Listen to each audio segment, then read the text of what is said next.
till lunchtime. And what I'd love to do in this session is to, in a sense, tell you the story of an approach to religious education that my own work over the years has become particularly identified with. That isn't to say that I own it or to overclaim for it or to be self-proclaiming.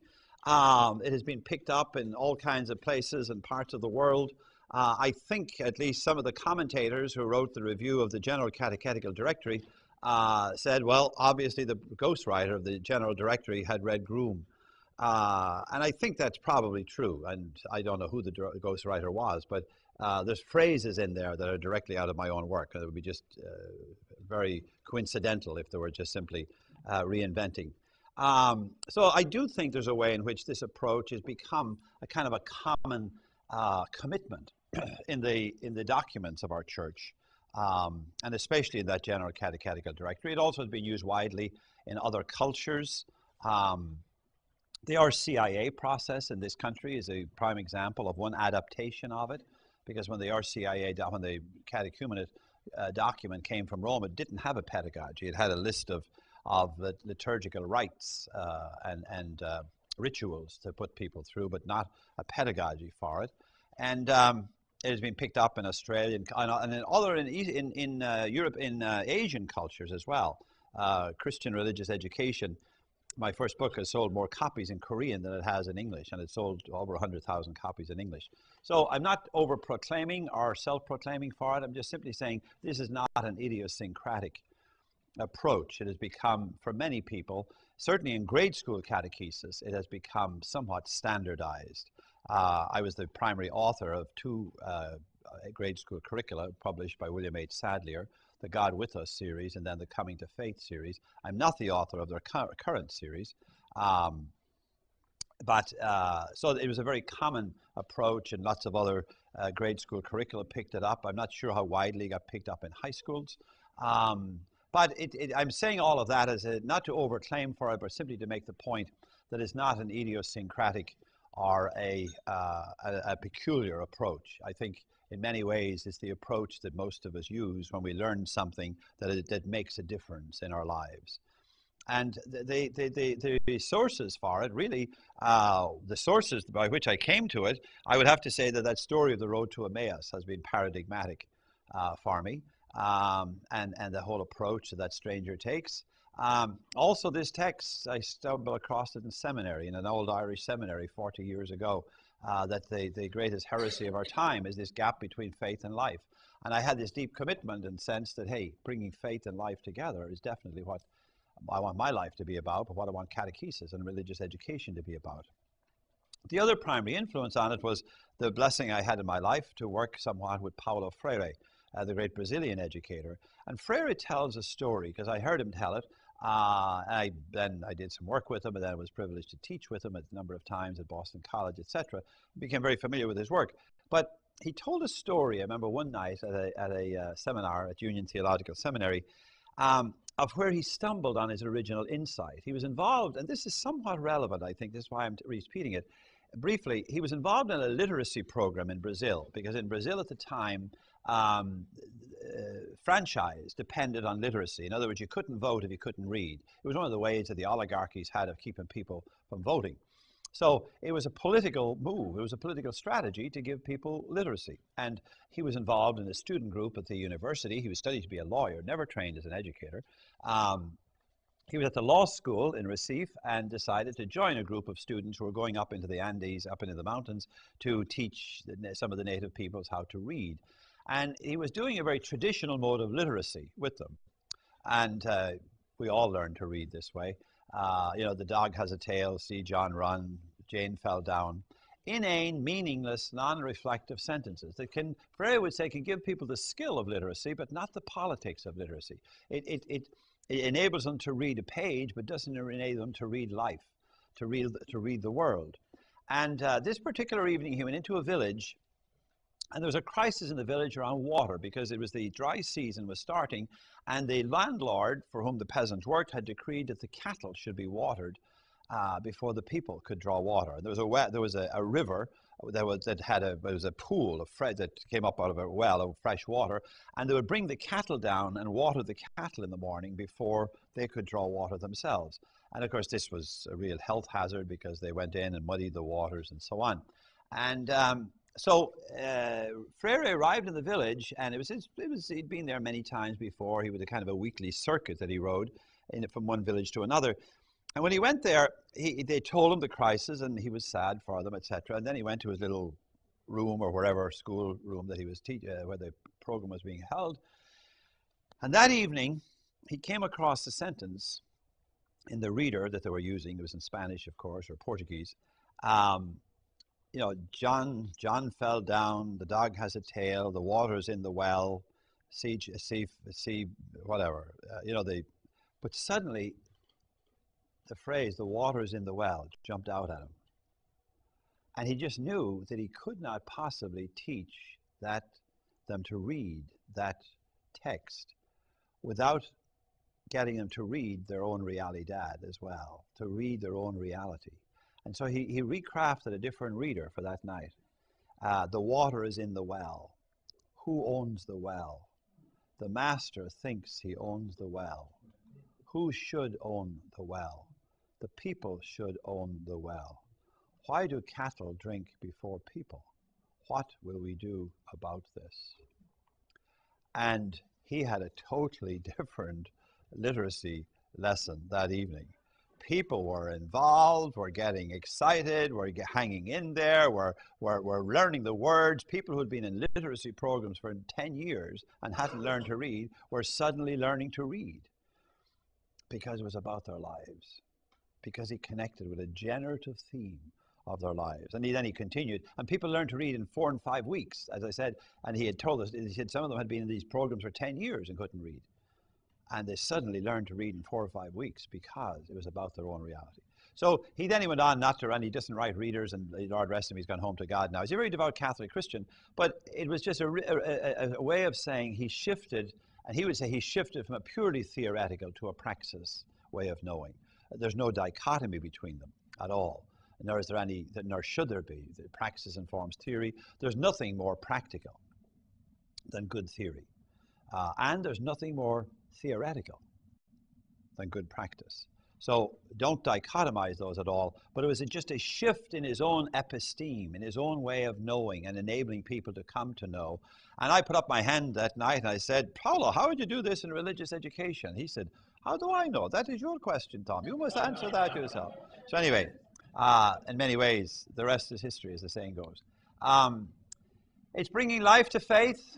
Shared Christian Praxis is my old name for it. It's still a good name for it, and I'll say why later. But for now, it's really a process of bringing life to faith and bringing faith to life. So in other words, you engage students to reflect on their lives in the world. You lend them access to the story and vision of Christian faith, to the story and vision. I'll come back and say more about that later. But you're always looking for the integration. Tracy says it's a question of correlating life and faith. Pardon me, or Christian fact, as he calls it, which I think is an unfortunate term for it. But it's not just correlating; it's integrating. Yes, we want them to correlate it, but we really want them to integrate it into Christian commitment for their lives. Why begin with people's lives? Why engage their lives? Why bother with their generative themes? If we have the truth, to go back to Tertullian, why would we be getting them to think and talk about it? Well, any aspect, what is the life well, let me do this first. What life are we talking about? Anything about their lives. What people are doing, thinking, feeling. It could be what's going on in their society, in their culture, in their world. It could be, and it doesn't get them to think about it, but I put a good deal of emphasis on getting them to use their reason, but also their memories and their imaginations. So it's getting them to think, but then getting them to think about their thinking. Asking them, what do you think? But then saying, why do you think that? Or tell me the story behind it, or whatever. I've done that a number of times. I did it a couple of times last night with you. Where are you coming from with that? What are the possible consequences? So the whole mind, if you will, rather than simply reason. There's a whole bias that after Descartes especially, there's a whole bias against memory and imagination. I think, therefore I am. Yeah, well, I remember where I come from and the influence it has on me and the social cultural context in which I reside. And I also have a responsibility to imagine consequences and possibilities and so on. it's always extraordinary to ask young people, for example. Well, I remember one night in Australia doing this workshop, and I was really bogged down. We'd done the reflecting on life, and so we're doing Eucharist. But I remember finally having these, I said, what would you love they're all young people, 14, 15 years of age. I was doing this demonstration class at a big convention of teachers, that can drive you to prayer. I mean, some things drive me to drink, but that, when you find yourself with about 1,400 teachers watching you teach, but I was really bogged down. But I said to them, what would you love the Eucharist to become? Imagine you're 80 years of age, you're in a retirement home, and somebody comes in and says, there's a minister of the Eucharist outside, and she has brought you Holy Communion. What do you think would be your heart's response 65, 70 years from now? What would you want it to be? And it was absolutely inspiring to hear these young people talk about what they want the Eucharist to become in their lives. Because meanwhile, they'd been moaning and groaning about having to go to church, and why do we have to go to church? And I think a lot of stupid people go to church, a lot of hypocrites go to church, and it doesn't make it blah, blah, blah. But then I asked them this imagination question, and it's what broke the logjam of peeing and moaning and so on about it. But so imagination, I think the Holy Spirit speaks to us most readily through our imaginations. We seldom, and especially in religious education, we don't often give her the opportunity. Why life? Because God's revelation, and this is a classic sense of the Catholic principle of sacramentality, the presence of God in the ordinary and the everyday, that God comes looking for us, and we go looking for God, typically through our lives. The page on which the today of God is written, says the Catechism of the Catholic Church. That God's revelation continues, not that we're waiting for a new revelation, but God's word to my life is always intertwined in the bits and pieces of every day, as the poet Patrick Kavanagh put it so well. To find God in the bits and pieces of every day. So God is always up to something in people's lives. God is always revealing, disclosing God's self, and always mediating God's grace to us. Yes, through the great seven sacraments, of course, but through the sacramentality of life. So it's all suffused and charged with the grandeur of God, and it will shine out like shaking from shook foil.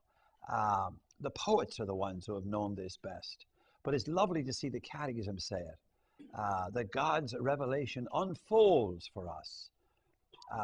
Of course, the primary media are Scripture and tradition, but it continues to unfold. What does it mean to love my neighbor as I love myself, as a way of loving God? I have to, in a sense, that will unfold for me today, through the page on which the today of God is written, through our ordinary everyday lives. And I believe that to integrate, if people are to learn from, and maybe even be disposed to become a certain faith identity, then it somehow has to integrate life and faith. And we have to engage both. That, say, I'm just teaching them the faith. Yeah, but if you don't get it in, if you don't connect with our lives, go back to the Freire story. Why did people sit up and begin to learn to read? Because he began to connect with our lives. Now, I think this faith of ours is eminently capable of doing so. I haven't come across a dogma, a doctrine, a teaching, a text, a virtue, a value that I couldn't find an entree to the ordinary everyday lives of students. And I've written texts from kindergarten now, and by the time I get through, if God spares me, to seniors in high school. Why life? What faith? Christian story and vision. It's wisdom for life. The story, it's all of the scriptures and tradition as interpreted and taught by the church. And of course, the church is the whole church. The sensus fidelium, the magisterium, the research of the scholars, Aquinas and all the rest of them were adamant that it's the whole church that teaches. And the vision, I find it important to lay out not only the story of our faith, but the vision of our faith. What Christian faith promises, what it demands of disciples. Now, sometimes in teaching the story, well, you'll also outline the vision. But I find it very important and catechetically strategic to include the vision explicitly. So when we talk to young people that God loves us, we say, and we have to try to love each other. That God forgives us indeed, but as we forgive those who trespass against us, and so on. So every symbol, sacrament, story, whatever, of Christian faith always has a vision to it, a so what to it.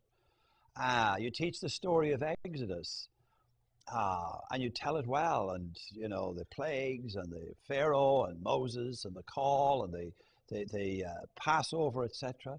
But then you have to say, and you know, this talks to us of a God who intervenes in human history to let enslaved people go free, a God of freedom, a God of compassion.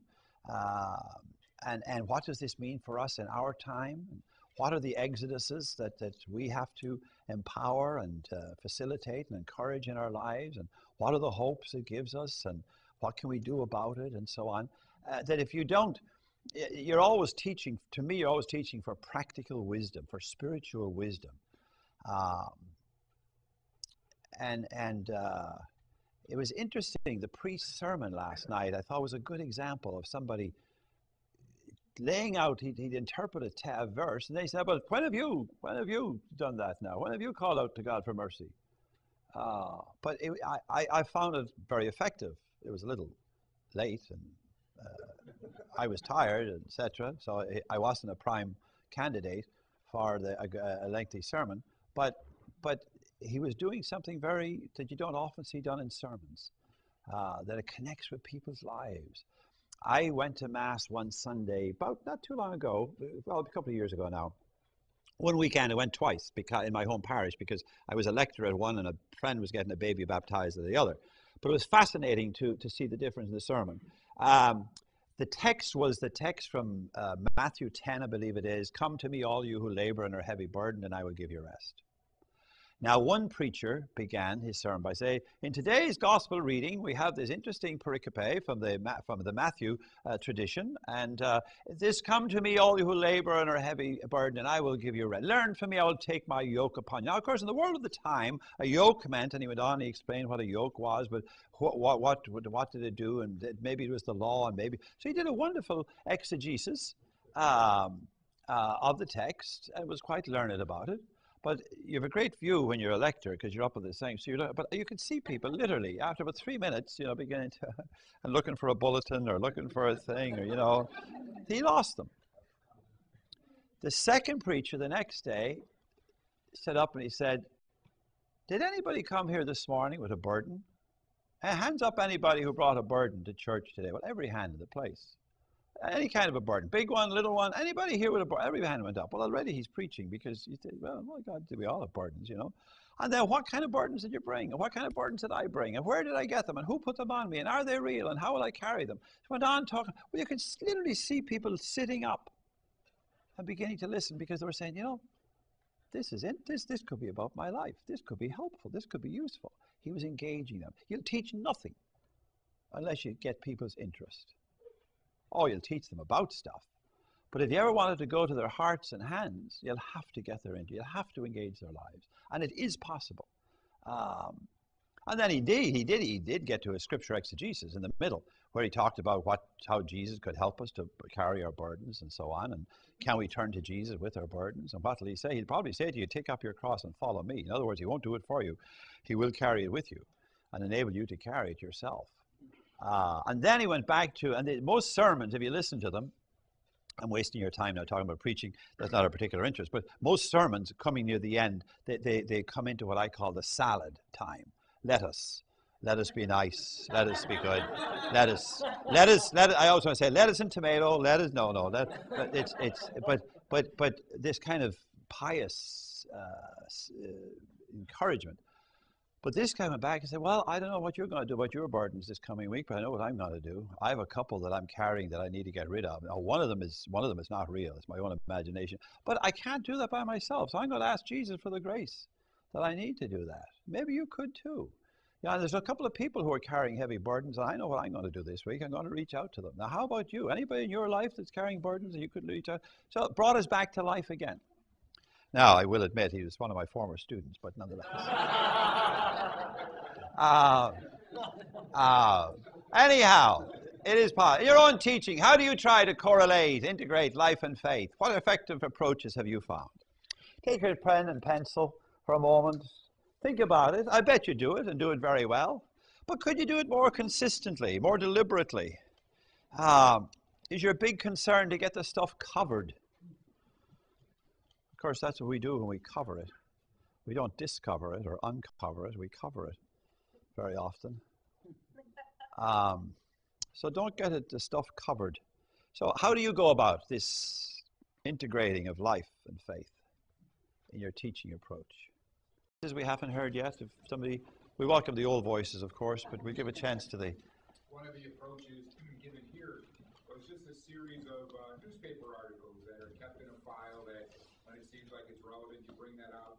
Nothing to do with God at all, but real life, and then you make those God connections. Fantastic. Great example. Thank you. Thank you. Yeah. Can be done. Yourself. My classroom is a little bit different because it's retreat experiences. I'm not in the classroom in campus minister, so I'm on retreat a lot.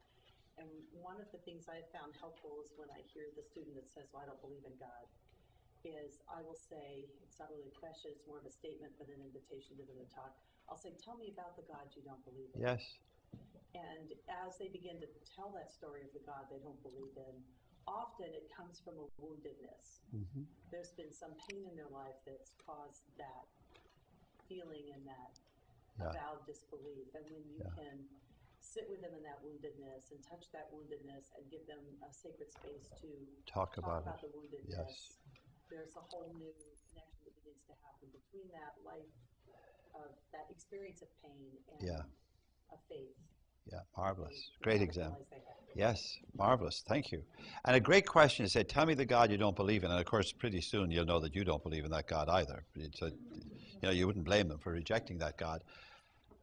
But it's also helpful too to push on and say, and where did you get that God? Who gave it to you? Who influenced it? Who shaped it? Who does it look like? And very often it can look like an abusive dad or an absent parent or you know what I mean? Because that's where our God images originates from, that initial parental relationship. Or it can be cultural. But getting them to critique where they got it and how they came by. See, getting their own story behind their God image on the table is, you're not challenging them. You're simply getting them to uncover their story, of their divine image, whatever it might be, or understanding or feeling, whatever it is.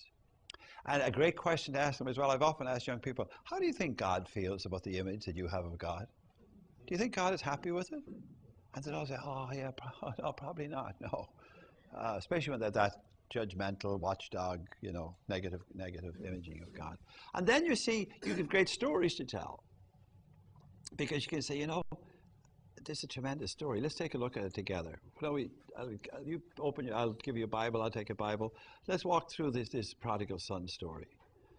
And why did Jesus tell it? And isn't it amazing that the old man rushed out and welcomed the prodigal before he apologized? He was coming home with an apology, but this unconditional welcome. So that's what God has toward you. This is the kind of a God I believe in. I don't know about you. What do you think? So again, so you get their story on the table. You can put the community story on the table, and then you say, now anything there you can take away. What are you coming to see for yourself? Is God's love? Is God's heart full of compassion for us? It says the old man looked out with compassion upon him, or whatever story. You know what I mean? Moses had gone up the mountain, Exodus 34, expecting to get the tar kicked out of him. Because they've just broken the covenant already, and now he's met with, behold, I'm a God of great tenderness, of great loving kindness. And you tell that story, or whatever, what it means for our lives. But getting their story out on the table is imperative. Another suggestion, thank you, TJ. I think that correlation of life and faith can be done through engagement with the arts. Yes. Okay, the arts can be a kind of a training ground for sacramental vision, and it's obviously accessible for many of them, and it doesn't have to be a high art either, but it gets them talking, it gets them thinking about the questions of life and opening them up to encounter. Absolutely. No, they movies and I mean, getting them into good movies. I've been using Patch Adams in a graduate course I'm teaching this semester, and we always take a little excerpt of Patch each week. Just as a way to get people to begin to recognize the question, the generative theme in their own lives. Last week I began with, if many of you have seen Patch Adams, it's a wonderful movie. Robin Williams becoming a doctor. But it's where they're trying to throw him out of medical school, and Patch has to get up and say why he wants to be a doctor. And the question before the class that last week was the purposes of religious education. What are the purposes? Why do we do it? What are our hopes for people in their lives? Why do we hope that it'll happen in people's lives because we're doing it? What do we intend? What's the epistemology we use? But after I had them, I focused the thing with showing the Patch snippet that Patch was on trial as to why he wanted to be a doctor. So I said, imagine that we were going to fire you here from the School of Theology and Ministry at Boston College. Supposing you were getting fired. And you're put on trial, and you had to state why you want to do what you do with your life. What would you be sure to say? And I gave him 5 minutes to write. And then in small groups to process that and why. But the key was getting them engaged by showing them Patch and then asking the question. So the focusing and then their own naming of their own realidad and how they would say, why? Why would you make that point? But the movies, the theater and art, and I always envy people who are much more capable of that than I. That can be a powerful way. And then bringing them back to imagine, you know what I mean? It can bring them to, it can get them to look at life, but also can bring them back to life. Yeah, and it can tell the story. I mean, for thousands of years, the common people learned the story from the art of the church. You know, the stained glass windows and the passion plays and so on. So it can be a powerful way to teach the story and vision. Thank you. Another suggestion. Yourself. I'd like to do that exactly with popular music as well. Yeah. Sometimes my music of my generation, which in the day of the iPod, as Bill said, most kids, they have no sense of time. All music is music for them. So that's nice. But sometimes it's their music. And I often make little videos, pictures and lyrics, and I find it very effective. Yes. Topic. Very good. Yeah. Especially and some of the words, I mean, they deserve critique and question and so on, but some of them can be powerful. They can be the cry of an anguished heart or whatever it is. Yeah. But knowing their culture is a huge asset, which I don't know very well. But I'm learning fast with Teddy at 10 years old, and he's already into Lady Gaga, Gaga, Gaga, you know. Oh God. And you just shake your head and say, where did you hear that? All the kids are singing it, you know. But is there a way in through Lady Gaga or whatever? Probably not through Lady Gaga, but is there a way in through that world, into the world of Christian story and vision? That's what you have to imagine. That's what you have to constantly imagine, and then how to correlate. Thank you. Another suggestion going around, brother? I'm at a school right now that we cannot teach religion because the teachers are paid by the Board of Ed. Okay. But one of the teachers came up to me one day and said, my class in physical science, which could mean anything, they have some questions. Would you be willing to come in and answer some questions? You see, in the public school, you cannot tell them, but you can answer a question. Yes. So they had questions. And one of the kids got very, very excited and angry, a young teenager. He said, who told you you had to be celibate? Yeah. Now, how do you know that word? Yeah. And here he is, you know, who told you you had to be celibate? And I said, nobody told me. So why are you celibate? I said, because that was part of becoming a brother, and that's what I wanted to be. And he just sat back and looked at me. Here he is, a kid off the streets, in there through emotional problems and everything else. Where did he come up with that word celibate? And why was he so angry that the church would make me celibate? Yeah. Would have been a great question to ask him. Well, I didn't have time to go Yeah. And to say, now, why are you so concerned about it? Or it might be too personal to ask that in the you could ask it later, maybe in a one-on-one. Later, I think under his breath he said, I'm not going to do that. Yeah, well, fair enough. But he is trying to figure out who he's becoming and what to do with his life and so on. Let me push on a little bit. We'll give it back to you again in a few moments. This shared Christian praxis approach, it's an approach. So it's not just a method. There are many methods you could use. You could use movies, you could use music, you could use all kinds of teaching methods. So it's more of an overarching approach. And I try to use it. I've taught kindergarten and I teach doctoral students. I've taught kindergarten for a number of years in my parish. I taught 4th grade for many years in the CCD program in my parish. And I would use it with 4th graders, and I would use it with 24th graders and with doctoral students. So it's a consistent commitment to actively engage participants in the process of integrating their lives and their faith. Many methods to implement it. Praxis, this word praxis, it's really just about reflecting on life. But to discern, to respond to the movement of God's Spirit that is there. Reflection engages critical reason, memory, and imagination. Critical comes from the Greek word krinine, and that's how we mean it, discerning. So it's discerning reason. It's not negative at all. So some people hear that as kind of negative, and it's not. There's a crazy person who's written a book about this whole approach and attacking me personally. And they say, well, he's all wants people to critique, to criticize their faith. Critical does not mean, it means to reflect upon, to discern, to analyze, to see for yourself. Memory and imagination. It's personal and social. So there'll be times when you have to be careful, especially asking questions, that sometimes it's safer to go with the social than the purely personal. Even the example that Brother Jim just gave us, it'd be difficult to come back at the kid with a purely personal question. But you could say something, now, why do people in our society today think celibacy is strange? Rather than saying, now, why do you think celibacy is strange? Why do you object to it? Too tight, too invasive maybe. You might say it afterwards in conversation. But you could say, now, why do you think people in our society today are kind of mystified, bewildered, even a little angry at times or antagonistic toward people who are celibate? Now, why do you think that is? And you'll get a whole social conversation going. I get into conversation with some of our teachers who follow, they're being exposed to the Lassalian way. And I was talking with one, and he said, I don't know. I could never do that celibacy thing.